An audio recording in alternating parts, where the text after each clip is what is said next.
Énième signature d'accord entre la République démocratique du Congo et le M23 en Suisse. Que cela présage après les précédentes signatures qui ne sont restées que sur papier? Qu'est-ce qui prouve que cette fois-ci serait la bonne pour assurer les retours de la paix dans la partie est de la République démocratique du Congo? Nous en parlons tout à l'heure et nous avons le plaisir de recevoir Maître Prince Katouba Londi, il est cadre UDPS, à qui nous disons bonsoir et bienvenue. Bonsoir et merci. Un grand plaisir de vous recevoir sur ce plateau. Dites-nous, quel est l'état des lieux d'entrée des jeux de votre formation politique UDPS? UDPS, c'est notre parti politique, un grand parti politique parmi, je ne peux pas dire parmi, parce qu'en République démocratique du Congo, on n'en a pas beaucoup, parce que l'UDPS, c'est le premier parti politique en République démocratique du Congo par rapport à sa masse et aussi par rapport aux qualités qui sont au sein de ces partis.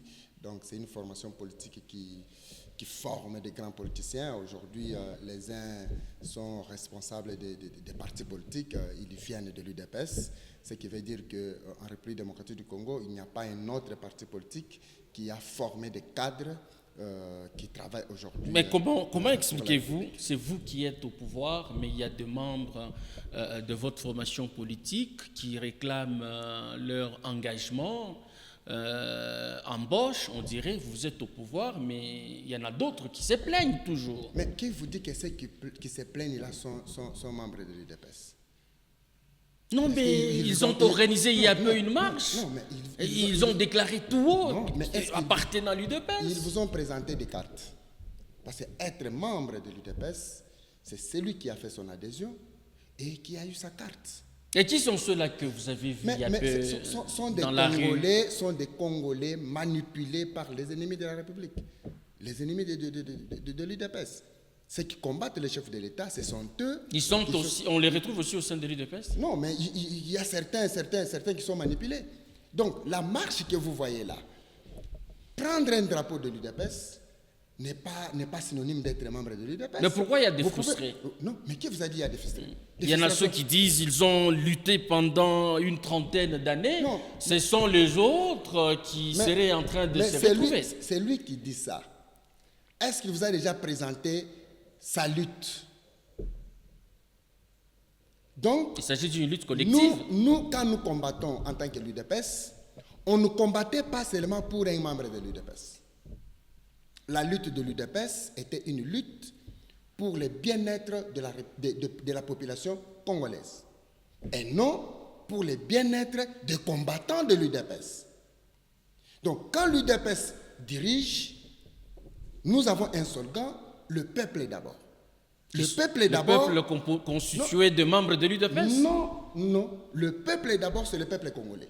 Voilà pourquoi je vous dis, tout celui qui organise une quelconque marche, qui présente des frustrations par rapport à l'emploi, n'est pas un véritable combattant ou un véritable membre de l'UDPS qui a suivi un cursus normal, qui a subi des formations politiques au sein de l'UDPS. Parce que nous avons au sein de l'UDPS l'école du parti. C'est là qu'on doit apprendre à tout celui qui s'engage au sein du parti les qualités d'être membre du parti. Aujourd'hui, on peut dire le guéguerre sur les pro-Déo et les pro-Jean-Marc, votre secrétaire général, Augustin Kabouya. Est-ce qu'on peut dire que cette question est déjà élaguée? Il n'y en avait pas. Il n'y en avait pas. Ou vous voulez minimiser ce qu'il y a eu? Mais il n'y en avait pas. C'est ça la démocratie. Nous, chez nous, à l'UDPS, c'est la démocratie qui prime. Donc, on ne peut pas étouffer quelqu'un pour son opinion. Tout le monde est libre de présenter ses opinions. Et à un moment donné, tous nous sommes autour d'un intérêt. L'intérêt, c'est quoi? Aujourd'hui, l'unité du parti. L'intérêt, c'est quoi? La cohésion du parti, la cohésion de la République démocratique du Congo, malgré que les vitalités démocratiques règnent au sein du parti. Alors, je venais de l'annoncer, vous aviez vu, le week-end dernier, il y a eu un énième accord signé en Suisse. C'est quoi la particularité de cet accord, contrairement au précédent? La particularité de cet accord pour nous, se base du fait que il y a eu des accords qui ont été signés entre le gouvernement congolais et le mouvement rebelle M23, AFC M23. Et certains accords portaient sur les mécanismes de cessez-le-feu. Mais ces mécanismes n'ont pas été protégés. Qui devrait le faire? Mais c'est ça, c'est ça. Lorsqu'on a signé, on a monté une équipe qui pouvait superviser ce cessez-le-feu. Il faudrait verrouiller également ces mécanismes, cette équipe-là. Donc, il fallait protéger ces mécanismes-là. Et aujourd'hui, l'accord qui a été signé, bon, nous disons, ça va, tant mieux, parce qu'on a renforcé les mécanismes de cessez-le-feu avec la participation des partenaires qui doivent aussi prendre part au sein de ce mécanisme, mais aussi, on a voulu assez que l'accord qui a été préalablement signé par rapport à la libération des prisonniers politiques, les devoirs qui incombent au gouvernement congolais, même AFC M23, mais aussi le retrait de l'armée rwandaise sur le sol congolais. Et je suis très content quand j'ai appris que l'accord qui a été signé hier, on a quand même renforcé ces mécanismes-là. On a dit que cette fois-ci, les choses vont aller vite. Même lors de la signature précédente des accords, c'était le même langage, les choses vont aller vite, mais malheureusement, nous nous sommes retrouvés dans le même méandre. Du côté du gouvernement congolais s'est exécuté. Il a fait quoi? Parce que l'effectif attendu de prisonniers n'est pas celui qui a été... Non, mais il ne faut pas confondre. Tout le monde qui a été arrêté n'est pas prisonnier de guerre ou prisonnier politique. Il y a des prisonniers des droits communs. Quelqu'un qui a trahi la République démocratique du Congo, qui est arrêté, condamné par la justice congolaise, et vous allez l'assimiler à un prisonnier de guerre, à un prisonnier politique? Non. Donc vous avez l'impression qu'il y a un travail de fond qui a été fait? Il y a un travail de fond. On a signé, mais il faut qu'il y ait un travail de fond.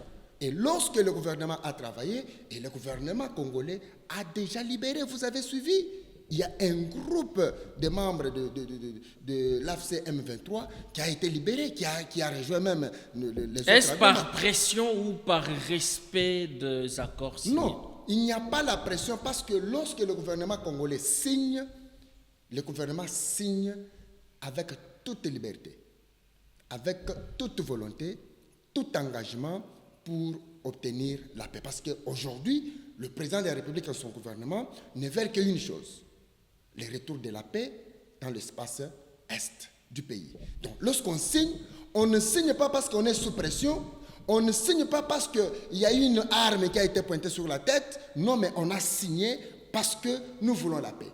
Et voilà pourquoi le gouvernement congolais a déjà exécuté ses devoirs, ses obligations. Il lui a été demandé de libérer. Et il a libéré. Mais c'est du côté AFC M23 que ça traîne. Parce que... Donc vous reconnaissez quand même que le pourparler continue entre les deux. Oui, bien que vous ne voulez pas assimiler cela au dialogue tel qu'annoncé par le président de la République, à ces dialogues, de la même manière que la République démocratique du Congo échange avec les rebelles, ça peut aussi faire objet d'échanges au nom, cette fois-là, du dialogue interne et inclusif. Non. Nous pensons que ce que nous sommes en train de faire, ce que la République fait avec ces mouvements rebelles du côté de Doha, la Suisse, voilà. Doha, aujourd'hui Suisse, n'est pas un dialogue. Parce que, attention, en politique ou en diplomatie, chaque terme a une signification. Non, mais pourquoi évitez-vous qu'il y ait dialogue avec les mêmes acteurs qui font objet d'échanges en Suisse? Non, parce que vous savez que le dialogue a des conséquences autres que celles qui découlent après les pourparlers. Lorsqu'il y a pourparlers, il y a certaines initiatives qui sont prises et certaines conséquences qui seront à observer.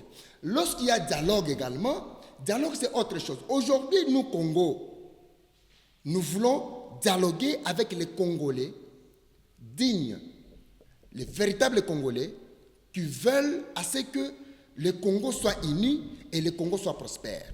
Nous ne voulons pas aujourd'hui, nous, Congo, dialoguer avec certains Congolais manipulés qui ont touché le sang, qui ont accepté de tuer leurs frères, qui ont accepté que leurs frères soient violés, maltraités, qu'on puisse avoir aujourd'hui des souffrances, que la population de l'Est aujourd'hui ne bénéficie pas des actions du gouvernement.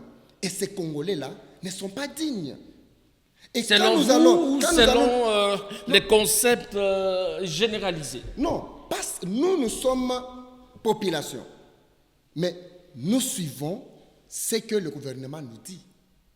Le président de la République et son gouvernement ont bien précisé. Dialogue, oui.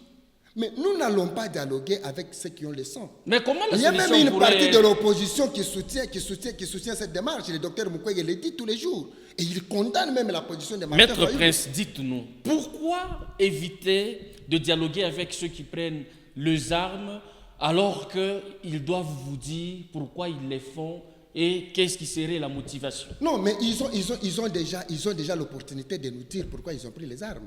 Par quel canal? Mais nous venons de signer un accord avec ce mouvement-là, cette rébellion en Suisse.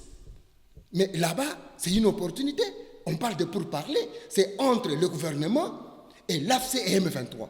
Si l'AFC et M23 a une réclamation légitime, une réclamation entre guillemets, mais le moment opportun est là de le dire. Voilà, nous réclamons ça, nous réclamons ça. Donc, ils ne veulent pas parler du côté suisse et préfèrent venir maintenant avec les argumentaires au dialogue intercongolais qui est organisé par le président de la République. Même moi, j'ai dit non. Ceux qui ont pris les armes ont cessé d'être congolais. Est-ce qu'on peut parler avec le même mouvement deux fois? Mais on risque de se contredire. On risque de se contredire. Parce qu'avec l'AFCM 23, le niveau de ces pourparlers a déjà avancé. Nous sommes déjà à un certain niveau. Mais avec le dialogue qui sera organisé, si on faisait appel aux mêmes gens de venir participer, mais là, le gouvernement... À qui profite la guerre en RDC? Non, la guerre... Et en cas du dialogue, quel est ce camp qui serait bénéfique? Non, personne ne sera bénéfique. C'est la République démocratique du Congo qui va gagner. En cas de la tenue du dialogue. Mais c'est ça. Qui gagne entre les acteurs dans cette crise? Non, mais écoutez, il y a une chose que l'opposition ne semble pas comprendre. Lorsque vous réclamez les dialogues, pendant le déroulement normal du deuxième mandat du président de la République, vous voulez interrompre ça par un dialogue. La conséquence politique, c'est quoi? Tshisekedi n'a pas fait le deuxième mandat. C'est ça la conséquence politique. Mais parce qu'il a été élu par la population au suffrage universel, il faut le laisser achever son mandat. Mais lorsque l'opposition estime qu'il n'y a aucune volonté d'organiser les élections, et au motif, vous voulez changer la Constitution. Nous ne sommes pas arrivés en 2028. Mais changer la Constitution, mais c'est un droit légitime pour le peuple congolais. Pourquoi maintenant? Non, pourquoi maintenant? Mais parce que le Congo a besoin de la nouvelle Constitution. L'UDPS ou le Congo? Non, moi je parle du Congo. Je ne parle pas de l'UDPS. Parce que le Congo a besoin de la nouvelle Constitution et parce que les dirigeants actuels veulent protéger la République démocratique du Congo et donner à la République démocratique du Congo un argument juridique. Et le mandat bien délimité par la Constitution ne vous dit rien? Non, mais qui vous a dit que Tshisekedi va violer la Constitution ou Tshisekedi va glisser? En 2028, il y aura élection. Il va faire le troisième mandat. Non. Il y aura élection. Voilà ce que fait Tshisekedi. Lisez la Constitution du premier article jusqu'au dernier. Vous n'allez jamais... D'ailleurs, vous connaissez bien la superficie de la République démocratique du Congo. Vous la connaissez, non? Mais entrez dans la Constitution. Est-ce que cette superficie est reprise dans la Constitution? Est-ce que l'urgence ici au pays de connaître la superficie? Oui, c'est un argument juridique. Aujourd'hui, nous sommes agressés par les Rwandais. Si nous voulons réclamer l'entièreté, la souveraineté totale des territoires de la République démocratique du Congo et nous voulons poser une action en justice, nous devons amener un instrument juridique qui reprend la superficie de la République démocratique du Congo. Pourquoi ne voulez-vous pas dire clairement? Mais cet instrument juridique, c'est la Constitution. Mais notre Constitution ne reprend pas la superficie de la République démocratique du Congo. Voilà pourquoi Kagame les profite. Pourquoi ne voulez-vous pas dire tout haut que vous voulez maintenir Félix Tshisekedi à la tête du pays? Il y a même l'un de vous qui a dit il a une vision, il n'a pas un mandat. Non, nous ne voulons pas imposer Félix Tshisekedi. Mais c'est la population qui veut que Tshisekedi continue. Pourquoi? Comment vous l'aviez su? Mais oui. Mais vous ne voyez pas ce que Tshisekedi fait. Vous ne voyez pas ce que Tshisekedi fait, représenté dans la province par le gouverneur, ce que le gouverneur fait.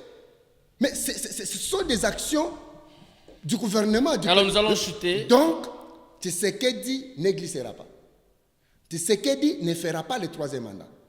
Mais Tshisekedi fera le 1er mandat de la 4e République. C'est ça ce que vous cherchez. Non, mais ce n'est pas un glissement. Pour vous maintenir. Ce n'est pas le 3e mandat.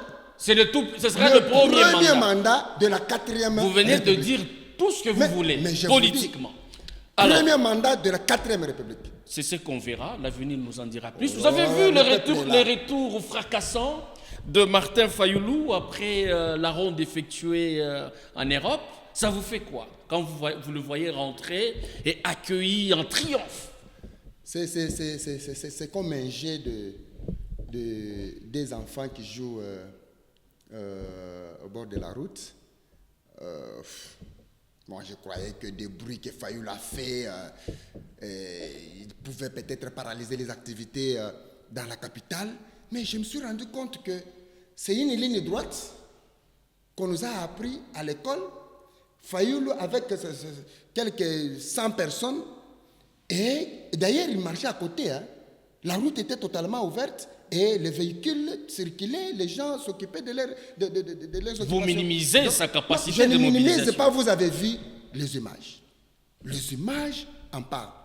Mais si Kabouya aujourd'hui lance un appel à la mobilisation, je parle seulement de l'UDPS Kabouya, mais Kabouya fera 1000 fois mieux que Fayoulou. Merci. Maître Prince Katouba-Londi, je rappelle que vous êtes de l'UDPS. Merci d'avoir répondu à notre invitation. C'est moi qui vous remercie. Merci à vous qui nous avez suivis à travers le monde. Nous vous retrouvons très prochainement avec la même détermination. D'ici là, portez-vous bien et à très vite.